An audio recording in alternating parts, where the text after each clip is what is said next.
Madam चालल्या काय? हो बॅगा भरल्या गेल्या. तुम्ही काय करताय? चला आता मुलांनी जायची तयारी सुरू केली आहे. काय ताई दीदी? फायनली आता मुलं जायची वेळ आलेली आहे आणि सगळे ज्याच्या त्याच्या तयारीला लागले आहेत. पोरींचा वाटा चालला काय? सगळ्या पोरींचा आता फाडून दिलेला वाटा तिथे ठेवले ते भरतायत. हा ना जावाई बघा ना उभेच फक्त. नाही जावई असं बघतायत कोणत्या पोरीकडे झुकतं महापेन कोणत्या पोरीकडे कमी मात ऑब्झर्वेशन करताय असं म्हणताय. हे बघा हे तुम्ही तोडले हो का? लिंबू आणि आम्ही आणले आवळे. आवळे आणि आम्ही एजंट निंजा टेक्निक यूज करून ते आवळे काढले.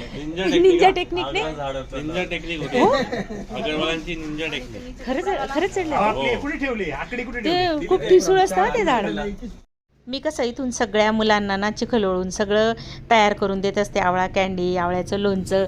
तर ही शिल्पा आहे ना कशी भांडते बघा बरं का तुम्ही पुढे. कारण ती म्हणते मला नाही साप आठवत म्हणे तुम्ही.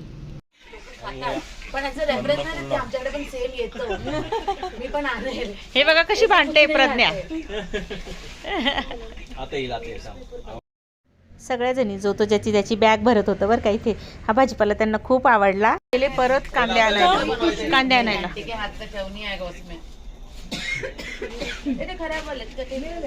ऑफिस मनीषाचं मात्र ऑफिस होतं तर तिचं ऑफिस चालू होतं. हातात फोन घेऊन लॅपटॉप घेऊन चालू होतं.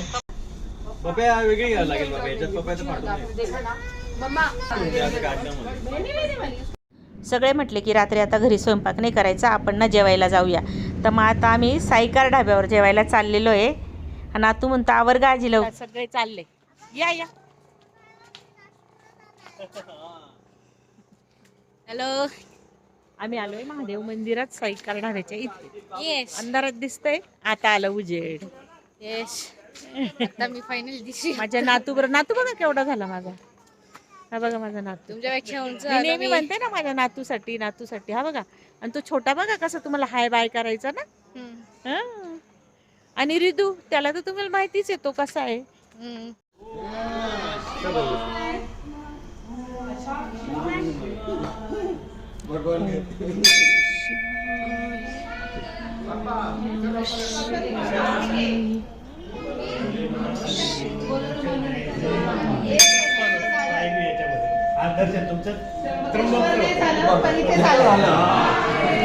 त्यांना त्र्यंबकेश्वराला जायचं होतं पण नाही जाता आलं. 2-3 दिवसापासून ते नाशिकला पण होते पण मुलांमुळे काय होतं खोळंबा होत होता. पण त्यांच्या शेवटी खैरनार सर म्हटले नशिबात असलं ना इथे पण दर्शन झालं बघा. सागर सागर सागर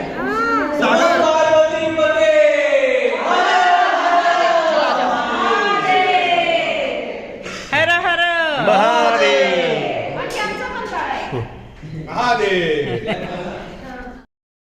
नंतर मग आम्ही सगळ्यांनी फोटो काढले आणि मंदिरात आल्याचं समाधान पण झालं. त्यांना वाटलं की आता इतक्याला आम्ही येऊन म्हटलं म्हणे आम्हाला काही दर्शन झालं नाही तर त्र्यंबकला जाऊ म्हणे. पण नंबर खूप होते या लहान मुलं असल्यामुळे काही जाता नाही आलं त्यांना.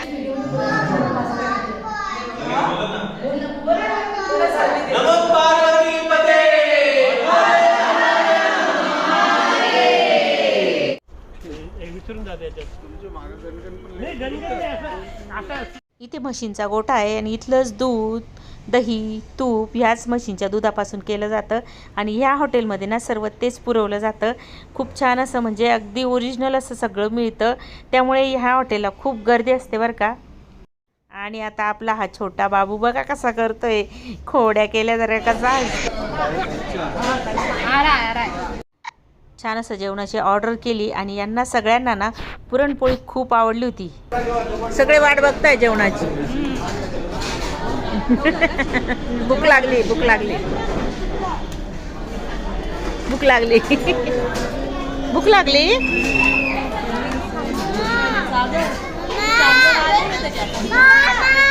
सगळ्यांची छान अशी जेवणं झाली आणि पुरणपोळी पातोड्याची आमटी शेवग्याची आमटी असं सगळं ऑर्डर केलं होतं. आणि प्रत्येकाला ज्याला आवडत होतं ना ते पण त्यांनी मागवलं.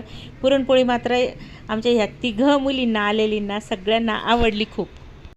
म्हणजे ना खापरावरचे मांडेवर का खूप छान मिळतात इथे. एकदा नक्की जर तुम्ही आलात ना साईकार ढाब्याला भेट द्या. प्रमोशनचा व्हिडिओ नाही आहे, पण मला खरंच इथली पुरणपोळी पण आवडते. मला डायबिटीज असल्यामुळे मी जरी खात नसली तरी खरंच खूप सुंदर आहे. सगळेजण आवडून खाता. आमच्या गुरुचं तांदूळ जेवण होतं. आणि माझा हा व्हिडिओ ब्लॉग तुम्हाला कसा वाटला कमेंट करून नक्की सांगा. सगळे पाहुणे खुश होऊन गेलेले आहे. आणि माझा हा व्हिडिओ तुम्हाला कसा वाटला कमेंट करून नक्की सांगा. व्हिडिओ आवडला तर चॅनलला नवीन असाल सबस्क्राईब करायला मात्र विसरू नका. चला मग भेटूया पुन्हा छानच्या व्हिडिओमध्ये. तोपर्यंत बाय.